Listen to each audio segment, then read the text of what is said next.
Thank you so much. So, thank you for joining in Vedanta Pathshala.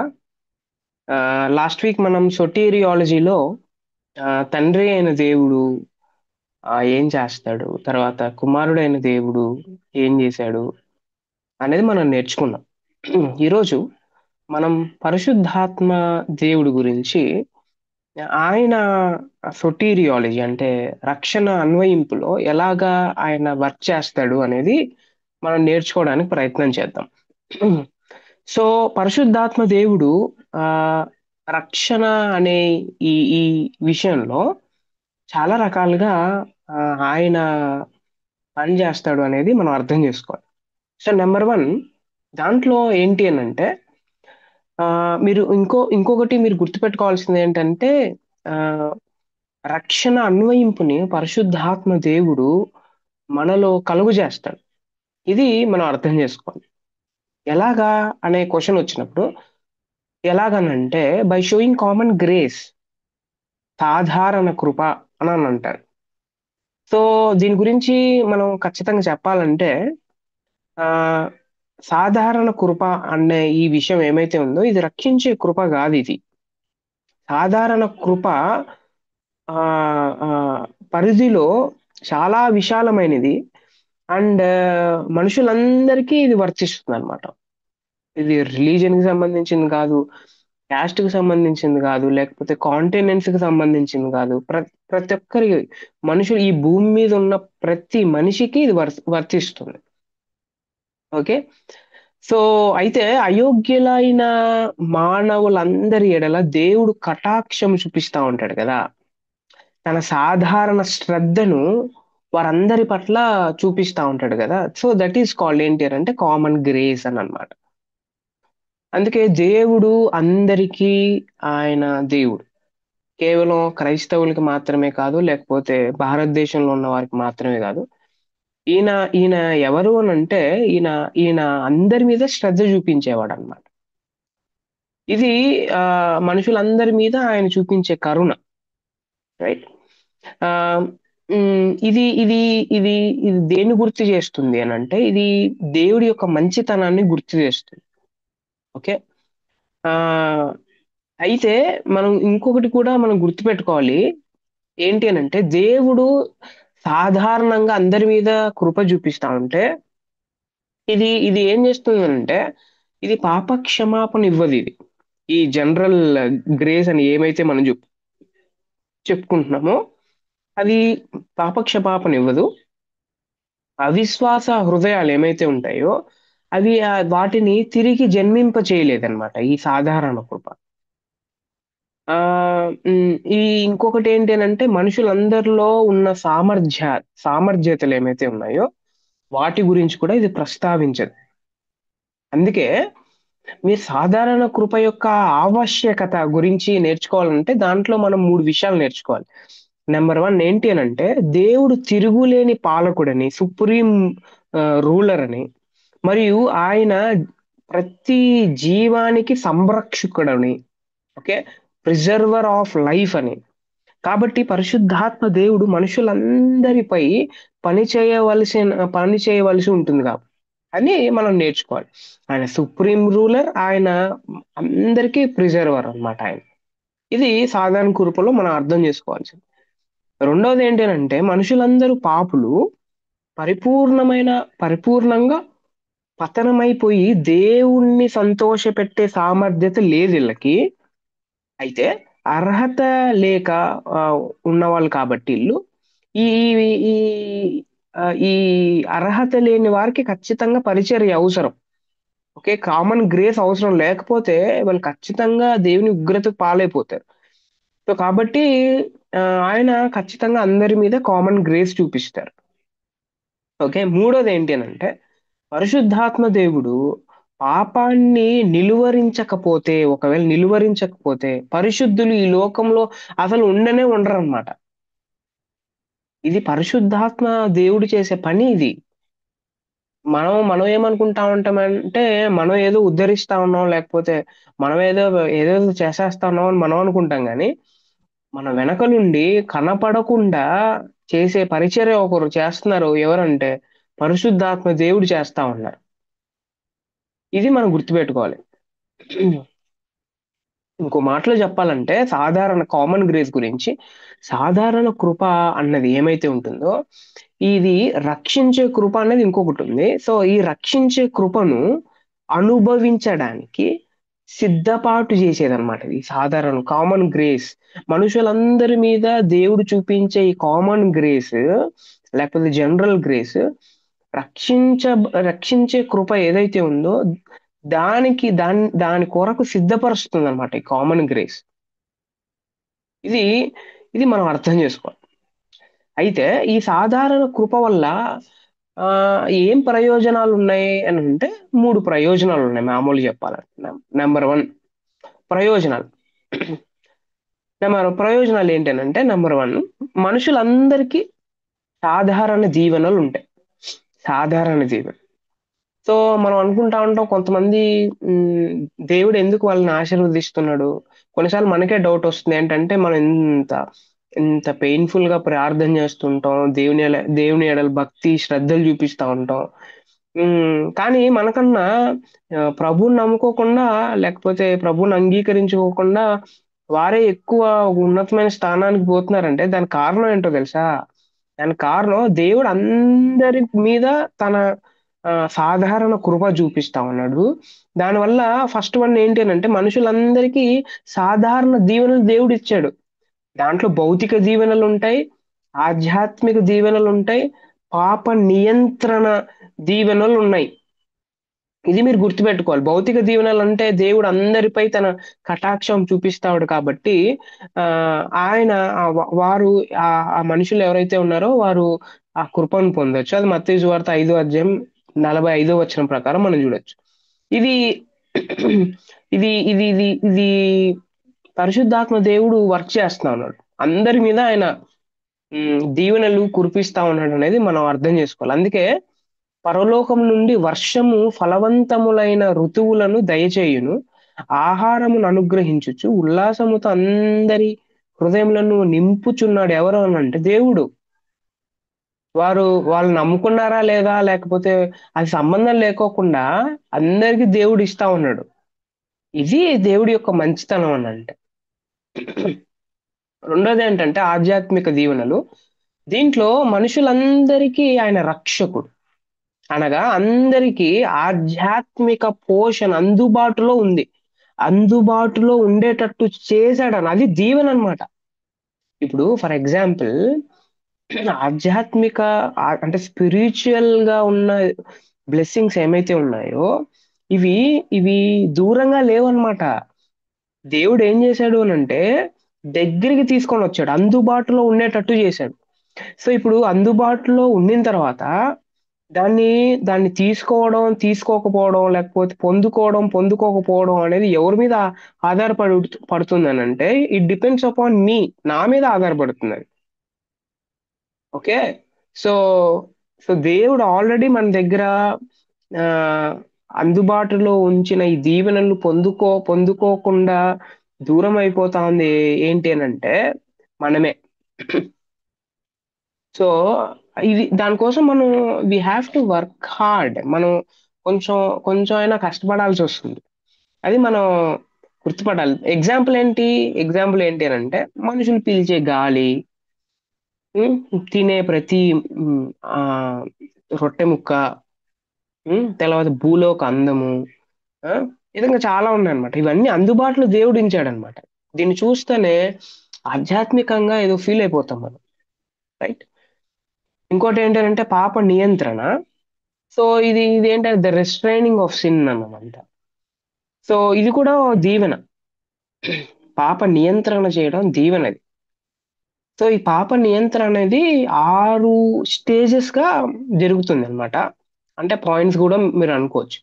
ఒకటి ఏంటంటే ప్రత్యక్ష చర్యల ద్వారా దేవుడు ఏం చేస్తాడంటే, ఇది తప్పు, ఇది చేయకూడదు అని ఆయన నియంత్రణ చేస్తాడు. తర్వాత దేవుడు మనందరికి ఇచ్చిన గిఫ్ట్ ఏంటి అని అంటే మనస్సాక్షి. ఈ మనస్సాక్షి ఏం చేస్తుందనంటే ఏది రైట్ ఏది రాంగ్ అని చెప్పిద్ది. సో అందుకే మనం గుర్తుపెట్టుకోవాల్సింది ఏంటి అని అంటే, మనిషి ఎవరినైనా మోసం చేయొచ్చేమో కానీ ఆ, దేవుణ్ణి అలాగే తనకున్న మనసాక్షిని ఎప్పుడు మోసం చేసుకోలేడు. హీ కాంట్, మోసం చెయ్యలేడు కూడా. ఓకే. సో కాబట్టి మనం మన కొంతమంది ఇంకోటి ఏంటి అని అంటే మనసాక్షిని కూడా ఆ, పక్కన పెట్టేసి అది అది చెప్పేది కూడా వినుకోకుండా ఏం చేస్తారంటే ఇష్టానుసారంగా బ్రతుకుతా ఉంటారు. దాని గురించి మనం ఏం చేయలేం. మూడోది ఏంటి అని అంటే తల్లిదండ్రుల అధికారం ద్వారా పాప నియంత్రణ జరుగుతుంది. చిన్నపిల్లల్ని ఎందుకు క్రమశిక్షణలో పెడతారు అని అంటే పాప నియంత్రణ అలా చేయకూడదు, పెద్ద అయిన తర్వాత పాడైపోకూడదు అనే ఉద్దేశంతో. నాలుగోది ఏంటంటే పరిశుద్ధాత్మ ద్వారా, దేవుడు మనకిచ్చిన పరిశుద్ధాత్మ ద్వారా పాప నియంత్రణ చేయొచ్చు. ప్రవక్తల ద్వారా, బోధకుల ద్వారా, తర్వాత గవర్నమెంట్ ద్వారా కూడా పాప నియంత్రణ జరిగిద్ది. గవర్నమెంట్ ద్వారా ఇది ఆ, అది మనం అర్థం చేసుకోవాలి. ఓకే, ఇవన్నీ దేవుడిచ్చిన గిఫ్ట్స్, దేవుడిచ్చిన ఆ, దీవెనలు. అలాగే ఆత్మదేవుడు మనుష్యులను పాపపు ఒప్పుకోలు క్రిందకి తెచ్చుట ఆయన సాధారణ కృపకు నిదర్శనం. దేవుడు నా మీద, కొంతమంది అంటా ఉంటారు కదా, ఏమంటా ఉంటారు అంటే దేవుడు నన్ను మర్చిపోయాడు, లేకపోతే నన్ను పట్టించుకోవట్లేదు, అసలు దేవుడు ఉంటే ఎందుకు నాకు ఇట్లా జరిగిద్ది అనే పిచ్చి పిచ్చి ప్రశ్నలన్నీ అడుగుతా ఉంటారు. సో అయితే ఒక ఒక ప్రశ్న మనం అందరం వేసుకోవాలి. అదేంటి అని అంటే ఆ అసలు నేను పాపాన్ని ఎలా ఒప్పుకున్నా, నా పాపాన్ని నేను ఒప్పుకొని దేవుడి దగ్గరికి నేను ఎట్లా చేరా అని అంటే, ఇదిగో ఎలా చేరానంటే ఆ ఆ నేనొచ్చి ఏదో ఒప్పుకోవాలి, నేను ఒప్పుకోవాలి, నేను తప్పు చేశానని అనుకోలే. నన్ను ఒప్పింపజేసిన వాడు ఒకడు ఉన్నాడు. ఆయన నా మీద కామన్ గ్రేస్ చూపించడం వల్ల, అంటే సాధారణ మనుషులందరికి ఎట్లయితే చూపిస్తాడో అది చూపించడం వల్ల నేనేమైపోయానంటే, నేను వచ్చి ఆయన ముందర మోకాళ్ళు నేను చేసిన తప్పులను ఒప్పుకున్నా. దానికి నిదర్శనం అన్నమాట ఈ సాధారణ కృప అనేది. ఇది మనం గుర్తుపెట్టుకోవాలి. ఇంకొక కృప ఉంది, సాధారణ కృప గురించి మనం నేర్చుకున్నాం. రెండవ రెండోది ఏంటి అంటే పరిశుద్ధాత్మ దేవుడు మన అందరి మీద చూపించేది ఆ సమర్థవంతమైన కృప అని అంటారు. ఎఫి ఎఫికాషియస్ గ్రేస్ అని అంటారు. సో దీనిని ఆ సాంప్రదాయంగా మామూలుగా పిలవాలంటే ఎదిరించలేని కృప అని అంటారు, ఇర్రెసిస్టిబుల్ గ్రేస్ అని. ఇంకా కొంతమంది అయితే అజేయ కృప అంటారు. ఉమ్, ఆ, ఇంకా కొంతమంది సాల్వేషన్ అండ్ సాబర్నిటీ అనే ఒక పుస్తకంలో ఆ, అధిగమించే కృప అని ఆ, కిన్నెత్ కిత్లిగ్ అనే ఒక ఒక స్కాలర్, బైబిల్ స్కాలర్, ఆయన పుస్తకం సాల్వేషన్ అండ్ సావర్నిటీలో రాశారు. దాన్ని ఓవర్కమింగ్ గ్రేస్ అని ఆయన పిలిచాడనమాట. పరిశుద్ధాత్ముడు తాను ఎవరినైనా క్రీస్తునొద్దకు రమ్మని పిలిస్తే వారు తప్పక వస్తారు. పరిశుద్ధాత్మ పరిశుద్ధాత్మ దేవుడు దేవుడు కదా, పరిశుద్ధాత్మ దేవుడు ఎప్పుడు ఓడిపోడు. తాను రక్షించాలని ఉద్దేశించిన వ్యక్తికి రక్షణను అనివార్యంగా అన్వయిస్తాడనమాట. ఇది మనం గుర్తుపెట్టుకోవాలి. ఆ కొంతమంది ఎలా ఉంటారు అని అంటే కొంతమంది they are very weak in spirituality. వారు వారు ఈ ప్రభువును నమ్ముకొని కొన్ని రోజులు అయిపోయిన తర్వాత, లేకపోతే ఏదో ఏదో అయిపోయిన తర్వాత మళ్ళీ వారు తిరిగి వెళ్ళిపోతారు అనమాట. దానికి కారణం ఏంటి అనేది మనం ఒకసారి ఆలోచన చేస్తే, కారణం వారికి రక్షణ అంటే ఏంటో తెలియదు. రక్షణ అంటే వారికి సరిగ్గా అర్థం కాలేదు. వా- వారు వారు వారు ఏమైపోయారు అని అంటే వారి దగ్గరున్న వారి పాపాన్ని లోపలే ఉంచుకొని ఏదో బాహ్య సంబంధమైన ఆశీర్వాదాల కోసం, లేకపోతే కంటికి కనపడే ఈ విషయాల కోసం దేవుడి దగ్గరికి వచ్చి, అది దేవుడు అందరి మీద కృప చూపిస్తాడు కదా, ఖచ్చితంగా ఆయన దగ్గరికి వచ్చి ఇది నాకు కావాలని అడిగితే ఆయన ఎలా ఊరికే ఉంటాడు, ఖచ్చితంగా చేస్తాడు. అది పొందుకున్న తర్వాత, అది తీసుకున్న తర్వాత వారు ఏమైపోతారు అని అంటే వారు తిరిగి వెనక్కి వెళ్ళిపోతారు అనమాట. ఇది మనం అర్థం చేసుకోవాలి. అంటే దీనికి చాలా కారణాలు ఉండొచ్చు. బోధకులు సరిగ్గా బోధించకపోవడం, లేకపోతే సరిగ్గా వినేవాళ్ళు వినకపోవడం, లేకపోతే సరి అయిన విధంగా టీచ్ చేయకపోవడం, దానికి చాలా కారణాలు ఉండొచ్చు. అయితే ఆ, ఏ దానికి కారణాలు ఏమైనా కూడా పరిశుద్ధాత్మ దేవుడు ఒక్కడిని నిజంగా ఆయన ప్రభు దగ్గరికి పిలిస్తే ఖచ్చితంగా వాడు వచ్చి తిడతాడు అనమాట. ఇది మనం అర్థం చేసుకోవాలి. ఈ ఈ పని ఏమైతే ఉందో ఈ పని చేయడంలో రెండు రకాలైన పిలుపులు ఉన్నాయి. కాలింగ్ కాలింగ్ కాలింగ్ ఉంటాయి. నెంబర్ వన్ ఏంటంటే సాధారణ జనరల్ కాల్, లేకపోతే ఎక్స్టర్నల్ కాల్ అంటారు. రెండోది ఏంటి అంటే ప్రత్యేక పిలుపు లేదా అంతరంగ పిలుపు, special call and internal call అని ఉంటుంది.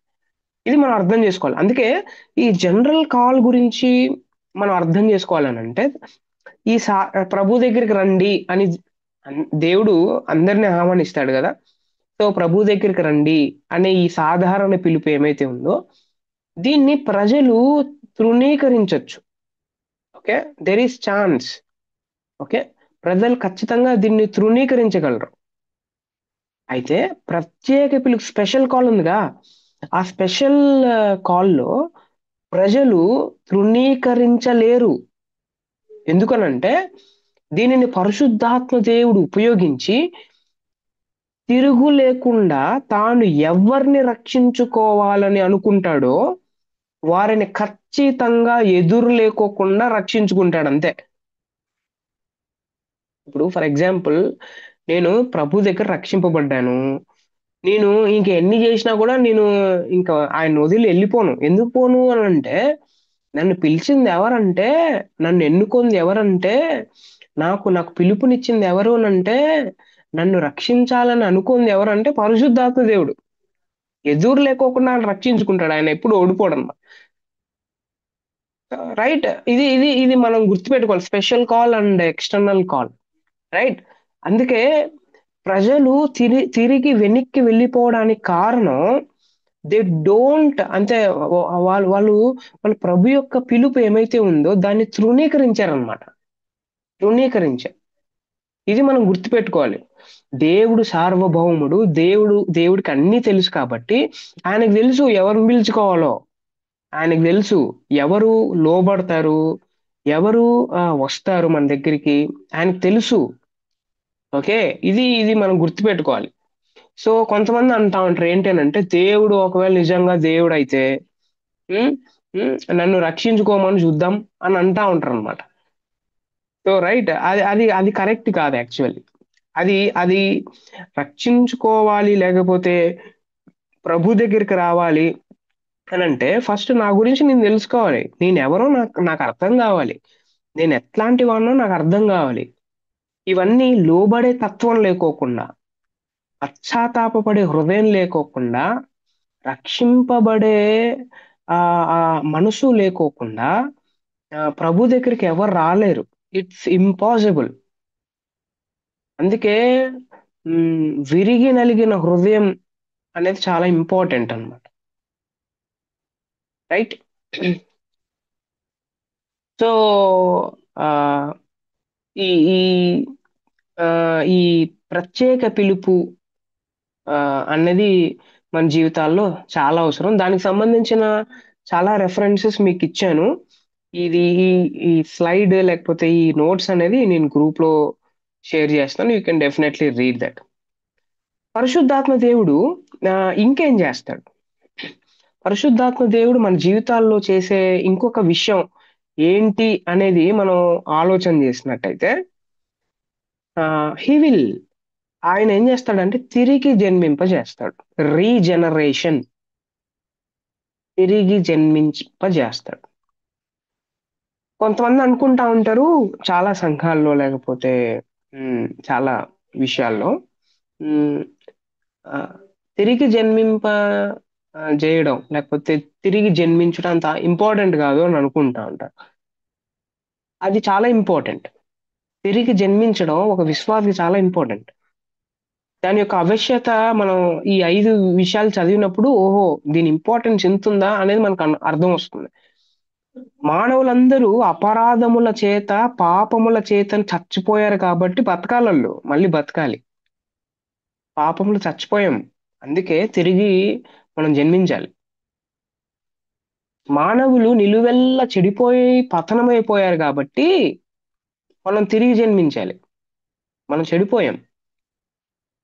మొదటి జన్మ ద్వారా దేవుని రాజ్య ప్రవేశం జరగదు కాబట్టి మనం తిరిగి జన్మించాలి.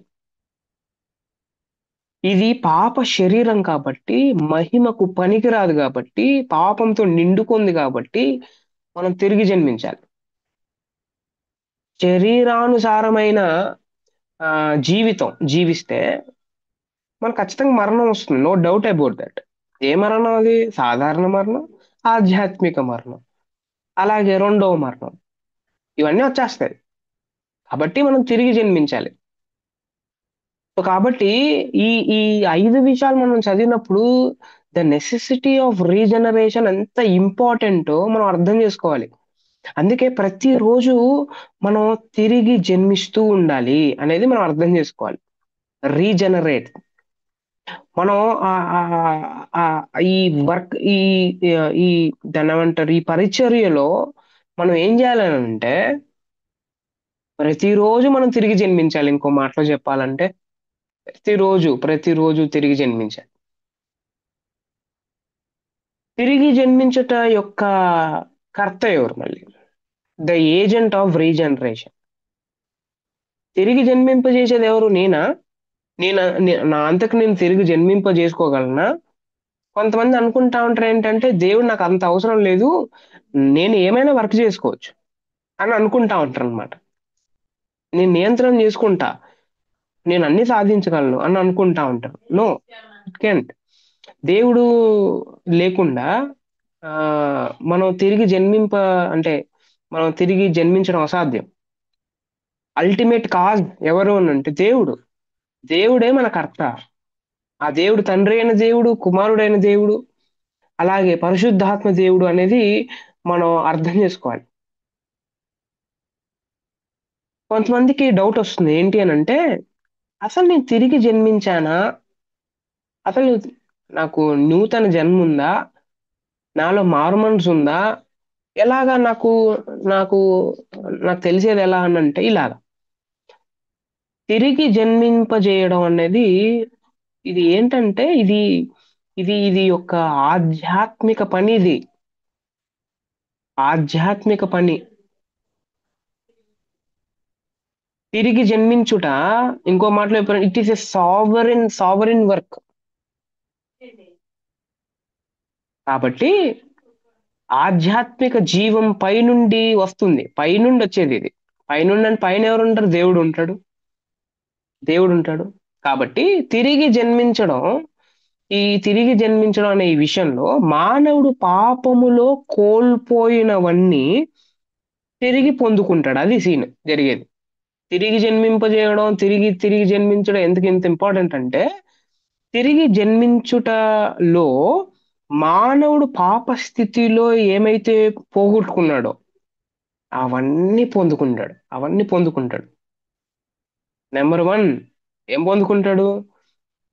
నేత్ర వెలిగింపు. పాపపు వల్ల మనకు గుడ్డితనం కలిగింది కాబట్టి తిరిగి జన్మిస్తే జరిగేది ఏంటి అని అంటే మనకు వెలుగు కనబడుతుంది, వెలిగింపు వస్తుంది. ఇల్యూమినేషన్ అని అంటారు దాన్ని.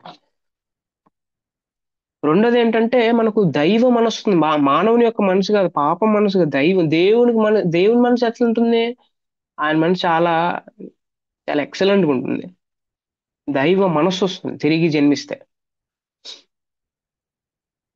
రాతి గుండెకు బదులు మాంసపు గుండె వస్తుంది మనకు. అంటే ముందుదంతా అంటే రాళ్లతో తయారు చేసి అలా కాదు.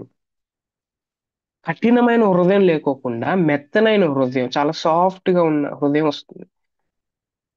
పాపాన్ని ద్వేషిస్తాం తెలుసా మనం తిరిగి జన్మిస్తే. ఒకవేళ పాపాన్ని ద్వేషించుకోకుండా పాపం అంటే ఇష్టపడుతుంటే నేను మనం అందరం తిరిగి జన్మించిన వాళ్ళం కాదు. తర్వాత నీతిని ప్రేమిస్తాం మనం.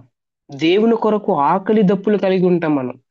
క్రీస్తును ప్రేమించే ఆయనలో ఆనందిస్తాం. దైవ చిత్తమును నెరవేర్చుటలో మనకు ఒక సంతోషం వస్తుంది ఆయన పనిని అంటే చేయడంలో.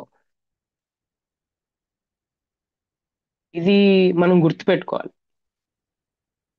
అందుకే తిరిగి జన్మించడం యొక్క సాధనం ఏంటి? మళ్ళీ తిరిగి జన్మించాలంటే సాధనాలేంటి? మనకు కావాల్సిన పరికరాలేంటి? నెంబర్ వన్, దేవుని వాక్యం. దేవుని వాక్యం. దేవుని వాక్యం. రెండోది, ఆ దేవుని వాక్యాన్ని, ముఖ్యంగా గాస్పల్ ఏమైతే ఉందో, సువార్త సందేశాన్ని తిరిగి జన్మించడానికి ఒక సాధనం అన్నమాట. తిరిగి జన్మించాలంటే we don't want any money. తిరిగి జన్మించాలంటే వి డోంట్ వాంట్ ఎనీ, దాన్ని ఏమంటారు, ఎటువంటి వేరే పరికరాలు అవసరం లేదు. మనకు పరికరం ఒకటే ఒకటి, దేవుని వాక్యం తర్వాత సువార్త సందేశం. దేవుని వాక్యం తర్వాత సువార్త సందేశం. ఈ రెండు చాలు, తిరిగి మనం జన్మించవచ్చు.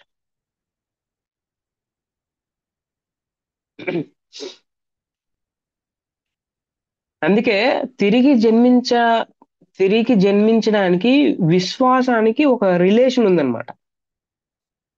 ఒక వ్యక్తికి విశ్వాసం ఉంది, కానీ ఆ వ్యక్తి తిరిగి జన్మింపలేదు అని అంటే ఈజ్ నాట్ ఏ, ఆయన ఆయన విశ్వాసి కాదు, ఆయన బిలీవర్ కాదు, ఆయన వేరే. ఓ విశ్వాసి ఖచ్చితంగా తిరిగి జన్మిస్తాడు. తిరిగి జన్మించిన వాడు ఖచ్చితంగా విశ్వాసంతో ఉంటాడు. ఇది మనం అర్థం చేసుకోవాలి. అయితే ఇంతవరకు మనం చాలా ఎక్సలెంట్ గా చెప్పుకున్నాం కదా. దీనివల్ల ఉపయోగాలు ఏంటి అని అంటే చాలా ఉపయోగాలు ఉంటాయి. నీతిని అభ్యాసం చేస్తాం మనం. ఈ యుగ సంబంధమైన దుష్ట ప్రభావాలన్నీ మనం జయిస్తాం. తర్వాత విధేయత మరియు త్యాగపూరితమైన సేవ చేస్తాం మనం. చాలా ఉన్నాయి. ఈ మూడు విషయాలు మనం చెప్పుకోవచ్చు. తిరిగి జన్మించడం ఎంత ఇంపార్టెంటో మనం అర్థం చేసుకోవాలి. మూడవది, పరిశుద్ధాత్మ దేవుడు ఉపయోగించే, ఆ, అంటే ఎలాగ అన్వయింపజేస్తాడంటే, ఇంకోటి ఏంటంటే కన్వర్షన్ అన్నమాట. Conversion, right? కన్వర్షన్, మారు మనసు పొందడం అనేది మనం అర్థం చేసుకోవాలి. సో ఈ ఈ కన్వర్షన్ ని ఎలా అర్థం చేసుకోవాలి మనం? ఇప్పుడే చెప్పుకున్నాం, ఒక వ్యక్తి రీజనరేటెడ్ అయ్యి, అంటే తిరిగి జన్మించాడు. ఓకే, తిరిగి జన్మించిన వ్యక్తి ఎవరైతే ఉన్నారో, రైట్, తిరిగి జన్మించిన వ్యక్తి, ఇంకో మాటలో చెప్పాలంటే, మీరు ఫస్ట్ నుంచి చదివితే, సువార్త ప్రకటన ద్వారా సవర్ సమర్థవంతమైన పిలుపుతో, అంటే స్పెషల్ కాలింగ్ తో పరిశుద్ధాత్మ దేవుడు పాపిని పిలుస్తాడు. అతడు ఏం చేస్తాడు అని అంటే ఖచ్చితంగా దేవుని యొద్దకు వస్తాడు, ఆ పాపి ఎవరైతే ఉన్నారో. అప్పుడు పరిశుద్ధాత్మ దేవుడే వానికి ఆధ్యాత్మిక జీవాన్ని ప్రసాదించి అపరాధముల చేతను పాపముల చేతను చచ్చిన వానిని బ్రతికిస్తాడు. అలా బ్రతికించబడిన వ్యక్తి, ఓకే, రీజనరేట్ అంటే తిరిగి జన్మింప చేస్తాడు. ఓకే, జన్మించిన వ్యక్తి, ఇంకో మాటలో చెప్పాలంటే, ఆ తిరిగి జన్మించిన వ్యక్తి చేసే మొట్టమొదటి పని ఏంటంటే మారు మనసు పొందడం. అది ఫస్ట్ పాయింట్. దేవుడు సువార్తను మన దగ్గరికి పెట్టి సమర్థమైన పిలుపుతో ఒక వ్యక్తిని పిలిస్తే, ఆ వ్యక్తి ఏం చేస్తాడు? వస్తాడు. వచ్చిన తర్వాత జరిగేది ఏంటి అంటే, దేవుడు పరిశుద్ధాత్మతో ఆధ్యాత్మిక జీవాన్ని ఈ వ్యక్తికి ఇస్తాడు. ఇచ్చిన తర్వాత జరిగేది ఏంటి అంటే, ఈ వ్యక్తి జీవం పొందుకొని బ్రతుకుతాడు. ఎందుకంటే పాపం చచ్చిపోయాడు కదా, బ్రతుకుతాడు. ఇలా బ్రతికింపబడిన ఈ వ్యక్తి ఫస్ట్ చేసేది ఏంటంటే మారు మనసు పొందడం, రైట్? దీనికి కారణం వాని స్వభావం మారడం. నేను మారు మనసు పొందాను అని చెప్పుకుంటే కాదు, నా స్వభావం మారాలి, నా నేచర్ మారాలి. నా స్వభావం మారుకోకుండా నేను మారు మనసు పొందలేదు అనేది మనం అర్థం చేసుకోవాలి. కాబట్టి అతడు పాపం విషయమై పశ్చాత్తాపపడి తన రక్షణ కొరకు ప్రభువైన యేసుక్రీస్తునందు విశ్వాసం ఉంచుతాడు. ఇది అతడు చేసే ఉద్దేశపూర్వక తీర్మానం. ఎవరు ఫోర్స్ చేయరు, ఉద్దేశపూర్వక తీర్మానం. తిరిగి జన్మించిన వ్యక్తి తక్షణమే మరియు తప్పనిసరిగా పాపం నుండి తొలగిపోయి ప్రభువు వైపు తిరుగుతాడు. దీనిని జరిగించుటకు ఆయనకు ఎంతో తపన, ఆసక్తి, ఆనందం ఉంటుందన్నమాట. ఎవరికి? పరిశుద్ధాత్మ దేవుడికి, right?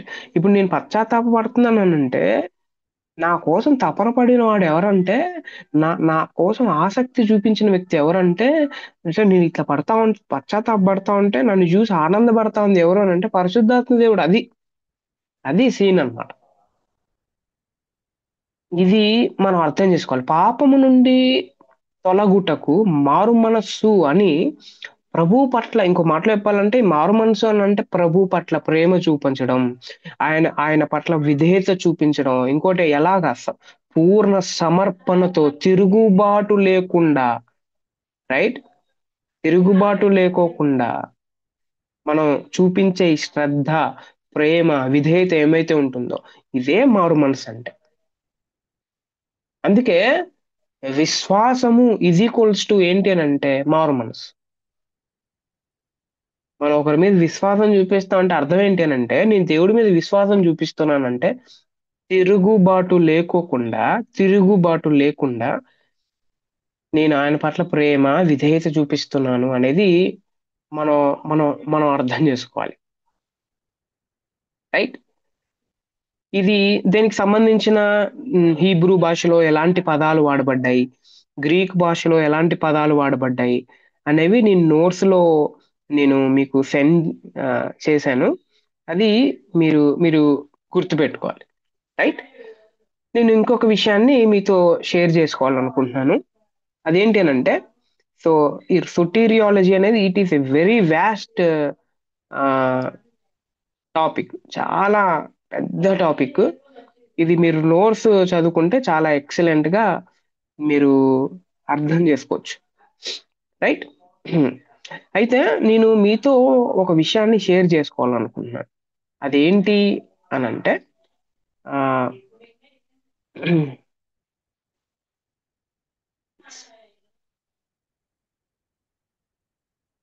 Just wait, where is that.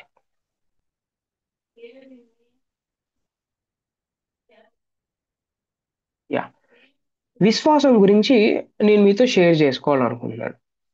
పరిశుద్ధాత్మ దేవుడు ఆ, రక్షింపబడిన వ్యక్తికి చూపించే అన్వయింపు ఏమైతే ఉందో దాంట్లో ఇంకొకటి ఏంటి అంటే విశ్వాసం. అందుకే విశ్వాసం అన్నది ఈ విశ్వాసం అన్నది ఏదైతే ఉందో ఈ విశ్వాసం సానుకూల కోణం, మార్పు చెందిన వ్యక్తి యొక్క సాను కనబడే కోణం అన్నమాట. ఓకే. మారు మనస్సు ప్రతికూల కోణం, విశ్వాసం అనేది సానుకూల కోణం. రైట్. ఇది ఇది మనం అర్థం చేసుకోవాలి. ఓకే. సో విశ్వాసం లేకోకుండా దేవునికి ఇష్టుడై ఉండుట అసాధ్యమని హెబ్రీ పత్రిక 11వ అధ్యాయము 6వ వచనంలో అది రాయబడింది. రైట్. మారు మనసు లేకోకుండా, మార్పు లేకోకుండా దేవుడికి ఇష్టుడై ఉండుట అసాధ్యం అని అర్థం దానికి. అందుకే ఈ విశ్వాసాన్ని అర్థం చేసుకోవాలంటే, విశ్వాసంలో చాలా రకాలైన విశ్వాసాలు ఉన్నాయి. బైబిల్ గ్రంథం ఒకవేళ మనం చదివినట్టయితే హిస్టారికల్ ఫెయిత్ అంటారు, అంటే చారిత్రాత్మక విశ్వాసం. సో వీరికి బైబిల్ సత్యాలు తెలుసు. ఈ ఈ చారిత్రాత్మక విశ్వాసం ఎవరికి ఉంటుందో వీరికి బైబిల్ సత్యాలు తెలుసు. ఇతరుల కంటే వీరికి ఎక్కువ విషయాలు బైబిల్ను గురించి తెలిసి ఉండొచ్చు. నో, అదేం కాదు. అయితే కేవలం ఈ విశ్వాసం ఎవరిని రక్షించదు, అది సీను. నాకు ఎక్కువ తెలుసని, నాకు ఎక్కువ వాక్యాలు తెలుసని, రెఫరెన్సెస్ బాగా తెలుసని, okay, thank you so much for that. అయితే ఆ హిస్టారికల్ ఫెయిత్ ఏమైతే ఉందో దాన్ని కూడా ఫెయితే అంటారు. అయితే దాన్ని హిస్టారికల్ ఫెయిత్ అంటారు. ఈ ఇది ఇట్లాంటి విశ్వాసం నన్ను రక్షించదు. ఇంకోటి ఏంటి అంటే టెంపరీ ఫెయిత్ అంటారు, లేకపోతే ఎమోషనల్ ఫెయిత్. రైట్. ఉద్రేకపూరితమైన విశ్వాసం లేక తాత్కాలిక విశ్వాసం అంటారు. సో దానికి సంబంధించిన రెఫరెన్సెస్ కూడా నేను ఇచ్చాను. సో ప్రభువే ఒక ఉపమానం కూడా చెప్తాడు, పారబుల్ కూడా చెప్పాడు. వీళ్ళు ఎట్లాంటి వాళ్ళంటే వీరు రాతి నేల ఆ, శ్రోతలు. వీరు క్రీస్తును రక్షకుడిగా మాత్రమే కలిగి ఉండి ఆయనను ప్రభువుగా ఒప్పుకోవడానికి, ఆయన అధికారం క్రిందికి రావడానికి ఇష్టపడరు వీళ్ళు. అది రక్షకుడు యేసుప్రభు అంటే రక్షకుడు, చర్చికి పోతాం, ఆరాధన చేస్తాం, పాటలు పాడతాం, కేకులకు వస్తాం, అవసరమైతే క్యారల్స్కి వెళ్తాం, అంత సూపర్ ఎక్సలెంట్, అంతే, అంతవరకు మాత్రమే యేసుప్రభు నాకు. ఆయన ప్రభువుగా నాకు వద్దు. ఎందుకనంటే ఆయన చెప్పినట్టు నేను ఎందుకు వింటా? ఆయన చెప్పినట్టు నేను విన్ను. నా ఇష్టం, నా నేచర్, నా స్వభావం ప్రకారం నేను ఉంటాను. ఓకే. ఆయన అధికారం నా జీవితం మీద చూపించడానికి అంత హక్కు నేను ఇవ్వను. యేసు ప్రభు చర్చిలో మాత్రమే, అంతే. ఇంకా అంతకు మించి I don't want any Christ అని అనేవాళ్ళు అనమాట. రైట్. మూడోది ఏంటంటే అద్భుతాల ఆధారిత విశ్వాసం. అద్భుతాల ఆధారిత విశ్వాసం. ఇది మనం కొంచెం ఫెయిత్ ఆఫ్ మిరాకిల్స్ అని అంటారు. వీరు ఎట్లాంటి వాళ్ళంటే యేసు క్రీస్తు ప్రభు చేసిన సూచక క్రియలను చూచి ఆయన నమ్ముతారు, చాలా మంచిది. కానీ యేసు తన్ను వారి వశము చేసుకోనలేదు. ఓకే? అనగా యేసు వారిని నమ్మలేదు. అర్థమవుతుంది కదా? యేసు క్రీస్తు ప్రభు వీళ్ళు అద్భుతాలను మాత్రమే నమ్ముతారు, యేసు ప్రభుని నమ్మరు అనమాట. అది అద్భుతాల కోసం వస్తారు. జ్వరాలు పోగొట్టుకోవడం కోసం వస్తారు, లేకపోతే తలనొప్పులు, కడుపు నొప్పులు పోగొట్టుకోవడానికి మాత్రమే వస్తారు, అంతే. కానీ యేసు వీళ్ళకి అవసరం లేదు. ఇట్లాంటి వాళ్ళు ఈ రోజుల్లో చాలా మంది ఉన్నారు. చర్చిల్లో ఎక్కడ చూసినా పెద్ద గుంపు కనబడేది ఈ గుంపే. రైట్. ఆ నాలుగోది ఏంటి అని అంటే రక్షించే విశ్వాసం. ఇది చాలా ఇంపార్టెంట్, ఇది మనకు కావాల్సింది. Saving faith. విశ్వాసము రక్షణకు ప్రధానం, అది సీన్. బైబిల్ను నమ్మే ప్రతి వారు దీనిని విశ్వసిస్తారు. అంటే ముందు వాళ్ళు బైబిల్ నమ్మరా, నమ్మకపోవచ్చు. వారికి అద్భుతాల మీద ఉంది ఎక్కువ ఆశ, లేకపోతే వాళ్ళకి ఎక్కువ ఎంటర్టైన్మెంట్ కోసం ఉంది. కానీ బైబిల్ అవసరం లేదనమాట. మనుషులు విని విశ్వసించి రక్షింపబడుటయే ప్రసంగ ఉద్దేశం, అది సీన్. నేను దీనికి సంబంధించిన రెఫరెన్సెస్ పైన ఇచ్చాను. ఆ, ఆ, మీరు దీన్ని చదివినట్టయితే ఈజీగా అర్థం అది కూడా నేనే చదువుతాను, నో ప్రాబ్లం ఫర్ దాట్. మన ప్రభు అయిన యేసు ఆ, దీన్ని బోధించాడు అనమాట. ఈ రక్షించే విశ్వాసం గురించి చాలాసార్లు ఆయన బోధించాడు. క్రీస్తు నందలి విశ్వాసం గురించి బోధించుట అన్నది ఆ, ఇది ఇది గొప్ప ఆజ్ఞ. ఇది కమాండ్మెంట్. ఇది రిక్వెస్ట్ కాదు, ఇది కమాండ్మెంట్. మూడోది ఏంటంటే క్రీస్తు నందలి విశ్వాసం న్యూ టెస్టిమెంట్ లో కొత్త నిబంధన యొక్క సందేశం. రైట్. ఒకవేళ నేను నేను అంటే ప్రసంగం చెప్తూ ఉన్నా, దాని ఉద్దేశం ఏంటంటే నాకు ఎక్కువ రెఫరెన్సులు తెలుసని అందుకు కాదు నేను మెసేజ్లు చెప్పేది. ఫర్ ఎగ్జాంపుల్ నేను అని అనుకుంటున్నాను, లేకపోతే నాకు ఛాన్స్ దొరికింది, లేకపోతే షో ఆఫ్ చేయడానికి కాదు. అసలు ఎందుకు ప్రసంగ ఉద్దేశం ఏంటి అని అంటే మనుషులందరూ విని ఆ ప్రసంగాన్ని విశ్వసించి రక్షింపబడ్డాం, అది అది ప్రసంగ ఉద్దేశం. దేవుడు మనందరికీ ప్రసంగం చేసే ఏదైనా ఛాన్స్ ఇస్తూ ఉంటే దానికి ఉద్దేశం ఏంటనంటే ఆ ప్రసంగాన్ని విని ఆ ప్రజలు ఎవరైతే ఉన్నారో విశ్వసించాలి, తర్వాత రక్షింపబడాలి. ఇది మనం అర్థం చేసుకోవాలి. రక్షణార్థమైన విశ్వాసం అంటే విశ్వాసం ఒకరిని రక్షించునని కాదు, గాని విశ్వాసమునకు కర్త అయిన యేసుక్రీస్తు రక్షిస్తాడు అని నమ్మడం. విశ్వాసము అను సాధనం ద్వారా రక్షణ స్వీకరించబడుతుంది. ఇది మనం అర్థం చేసుకోవాలి. అందుకే ఈ రక్షణార్థమైన విశ్వాసం ఏమైతే ఉందో దానికి మూడు కోణాలు ఉన్నాయి. ఒకటి, నెంబర్ వన్, తెలివి లేదా గ్రహింపు. క్రీస్తు గురించిన జ్ఞానం తెలుసుకోవాలి. మనం తెలుసుకోవాలి. కొంతమంది తెలుసుకోవడానికి ఇష్టపడరు, తెలుసా? దీని అర్థం ఏంటి, లేకపోతే ఈ వచనం అర్థం ఏంటి, వాళ్ళకి అవసరం లేదు అట్లాంటివన్నీ. ఇలాంటివన్నీ అవసరం లేదు. సో తెలుసుకోవాలనే ఇష్టం మనందరికి ఉండాలి, తెలుసుకోవాలని. అందుకే వేదాంత పాఠశాల అనే ఈ ఈ గ్రూప్ ఏం చేస్తుందనంటే మేమందరం కలిసి ప్రజలకి ఆ ప్రభు అంటే ఎవరు, ఆయన యొక్క ఔన్నత్యం ఎట్లాంటిది, ఆ సువార్త ఎలాంటిది, దీని గురించి చెప్పడానికి ప్రజలు తెలుసుకోవాలనే ఉద్దేశంతో వేదాంత పాఠశాల ఆ ప్రారంభం చేయడం జరుగుతుంది అనమాట. సో కాబట్టి నేను రిక్వెస్ట్ చేసేది ఏంటంటే యూ ప్లీజ్ ప్రే ఫర్ వేదాంత పాఠశాల.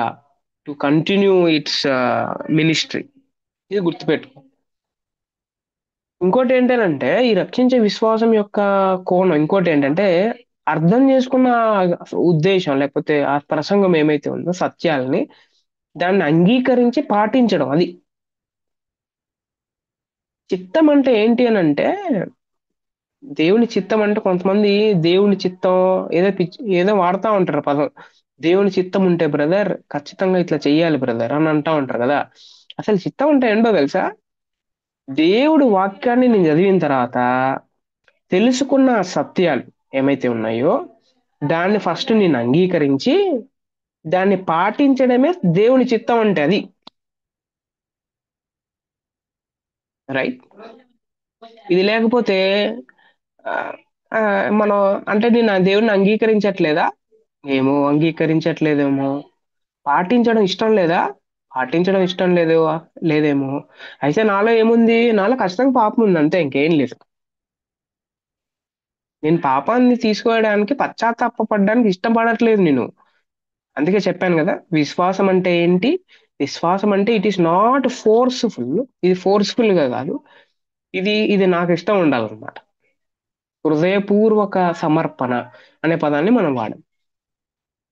అందుకే విశ్వాసము సరి అయిందా కాదా, అందులో నేను ఉన్నానా లేనా, లేకపోతే నా విశ్వాసం రైటా రాంగా అనేది ఎలా గుర్తుపట్టాలంటే ఈ క్రింది విషయాలు ఉండాల. నెంబర్ వన్, సువార్త సత్యాలను అర్థం చేసుకోవాలి. నెంబర్ టూ, సువార్త సత్యాలపై ఆధారపడాలి. నెంబర్ త్రీ, సువార్త సత్యాలకు అవిధేయత చూపించకూడదు. నెంబర్ ఫోర్, సువార్త సత్యాలకు అప్పగించుకోవాలి. నెంబర్ ఫైవ్, సువార్త సత్యాలను ఆస్వాదించాలి. సువార్ నెంబర్ సిక్స్, సువార్త ద్వారా యేసుతో అనుబంధం పెంచుకోవాలి. ఇవన్నీ ఉంటేనే అది సరైన విశ్వాసం.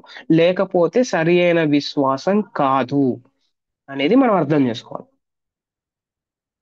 రైట్. రైట్. సో ఇప్పుడు మనం గుర్తుపెట్టుకోవాల్సింది ఏంటి అని అంటే నేను సరి అయిన విశ్వాసంలో ఉన్నానా లేకపోతే నేను నేను ఏ విశ్వాసంలో ఉన్నాను అనేది ఆ కొంచెం మనం క్వశ్చన్ చేసుకోగలిగితే it will be very very fruitful.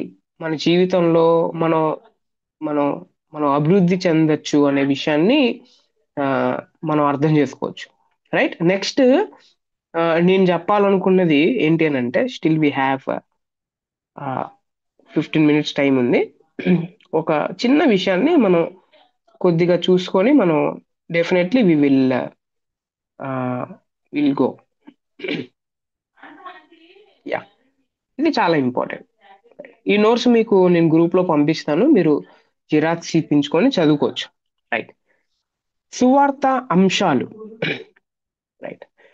ఇది yeah definitely I send. Definitely నేను సెండ్ చేస్తాను. థ్యాంక్ యూ సందీప్ గారు, నేను ఖచ్చితంగా పంపిస్తాను. సరే, సువార్త అంశాలు అనే చిన్న టాపిక్ ఉంది. సువార్త అంశం అసలు కొంతమందికి ఇలాంటి డౌట్ వస్తుంది ఏంటి అని అంటే నాకు కొంతమందికి సువార్త చేయాలన్నది చాలా ఇష్టం వాళ్ళకి. ఓకే, సువార్త చెప్పాలి. అయితే ఎట్లా చెప్పాలో తెలియదు వాళ్ళకి. మెథడ్ తెలియదు అన్నమాట. రైట్. అయితే సువార్త ఎప్పుడైనా మనం చెప్తున్నప్పుడు దానికి సంబంధించిన అంశాలు ఆ, ఈ ఈ ఇప్పుడు చెప్పబోయే అంశాలు ఏమైతే ఉన్నాయో ఆ అంశాలు ఉండాలి. నెంబర్ వన్, ఫస్ట్ ఇది ఏంటి అంటే దేవుడు పరిశుద్ధుడు అన్న విషయం ఎంఫసైజ్ చేయాలి ఆ సువార్త మనం ఎప్పుడైనా చెప్తున్నప్పుడు. రైట్. దేవుడు పరిశుద్ధుడు అనే విషయాన్ని మనం చెప్పాలి. మీరు రెఫరెన్సెస్ వాడినా రెఫరెన్సెస్ వాడకపోయినా పర్వాలేదు, కానీ దేవుడు పరిశుద్ధుడు అనే విషయాన్ని ఆ వ్యక్తి ఎవరైతే ఉన్నారో వారు అర్థం చేసుకోగలగాలి. First point. రైట్. ఇంకోటి ఏంటి అని అంటే సువార్త ఏ విధంగా అయినా చెప్పొచ్చు. కొంతమంది ఆ వారి సాక్ష్య జీవితాన్ని పంచుకుంటూ సువార్త చెప్తారు. కొంతమంది ఆ ఇంకొక రకం అంటే చాలా మెథడ్స్ ఉండొచ్చు. అయితే ఆ మెథడ్స్ అన్నిటిలో ఈ అంశాలు ఉండాలి అనేది ఆ, మనం అర్థం చేసుకోవాలి. నెంబర్ వన్ ఏంటి, దేవుడు పరిశుద్ధుడు అని చెప్పాలి. ఆ దేవుడు ఆ పరిపూర్ణమైన పరిశుద్ధుడు పరిపూర్ణ పరిశుద్ధతను డిమాండ్ చేస్తాడు. ఆయన పరిశుద్ధుడు కాబట్టి మనల్ని కూడా పరిశుద్ధంగా ఉండాలని డిమాండ్ చేస్తాడు అనేది గుర్తుపెట్టుకోవాలి. అది ఎంఫసైజ్ చేయాలి. ఇంకోటి ఏంటంటే ఆయన పరిశుద్ధుడు కాబట్టి పాపాన్ని ద్వేషిస్తాడు ఆయన. ఓకే, ఇంకోటి ఏంటంటే పాపాన్ని ఆయన ద్వేషిస్తాడు కాబట్టి ఆ పాపం అంటే పాపులు ఆయన సన్నిధిలో నిలబడలేరు అనేది కూడా మనం ఎంఫసైజ్ చేయాలి. ఇది ఫస్ట్ పాయింట్. నెంబర్ టూ ఏంటంటే దేవుడు పరిశుద్ధుడు అని మనం చెప్పాం. మళ్ళీ మానవుడు ఎవరు? మానవుడు పాపి అని చెప్పాలి. ఈ మానవుడికి జన్మ పాపం ఉంది, జీవిత పాపం ఉంది. ఆ పాపం ఏం చేస్తుందంటే చంపుతుంది. పాపి తనంతట తాను రక్షణ సంపాదించుకొనలేడు. ఈ పాపి ఎవరైతే ఉన్నారో నిస్సహాయ స్థితిలో ఉన్నాడు. ఈయన రక్షించే వ్యక్తి ఖచ్చితంగా ఒకరు కావాలి అనేది ఆ సువార్త మనం చెప్పేటప్పుడు ఏం చేయాలి అని అంటే వారికి వారికి చెప్పాలన్నమాట. ఇది రెండో విషయం మనం అర్థం. దేవుడు పరిశుద్ధుడని, మానవుడు పాపిని మనం చెప్పగలగాలి. మూడోది ఏంటంటే దేవుడు పరిశుద్ధుడు, మానవుడు పాపి. ఈ పాపిని రక్షించడానికి ఎవరో ఒకరు ఖచ్చితంగా రావాలి. ఆయన ఎవరంటే యేసు ప్రభు. యేసు క్రీస్తు పాప విమోచకుడు అని పరిచయం చేయాలి. ఈ యేసుక్రీస్తు పాప విమోచకుడు ఎలాగ ఈ లోకానికి వచ్చాడంటే నిత్య దేవుడుగా ఉన్న ఆయన మనందరినీ ప్రేమించి యేసుక్రీస్తుగా ఈ లోకానికి వచ్చాడు. ఆయన సశరీరుడుగా వచ్చాడు అని చెప్పాలి. ఆయన జననం మరియు జీవితం మనం వారికి చెప్పగలగాలి. పాప మెరుగని ఆయన మనందరి కోసం పాప పరిహారార్థ బలిగా అయ్యాడని, యేసుక్రీస్తు మరణం నుండి విజయశీలిగా ఆయన మరణం తర్వాత ఆయన మరణాన్ని జయించి లేచాడని మనం వారికి చెప్పాలి.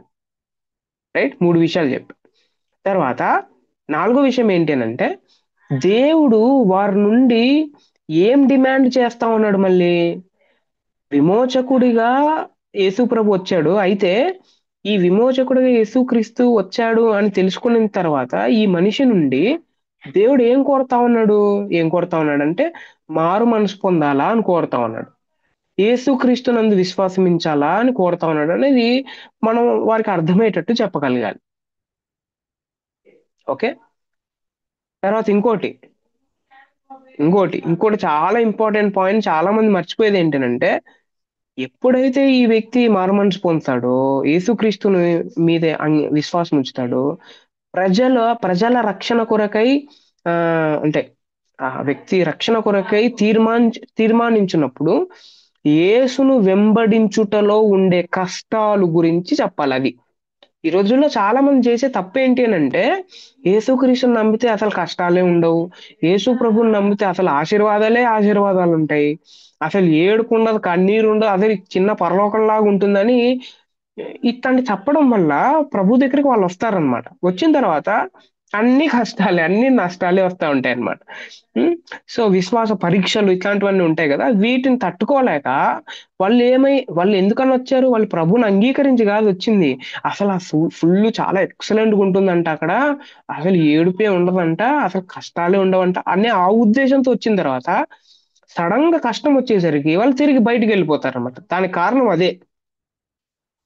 రైట్, సో కాబట్టి ఏమీ పర్లేదు, ప్రభువుని నమ్ముకుంటే కష్టాలు ఉంటాయి అని చెప్పడంలో అసలు తప్పే లేదు అనే విషయం మనం అర్థం చేసుకోవాలి. అది ఖచ్చితంగా సూటిగా సత్యాన్ని మనం వారికి చెప్పాలి.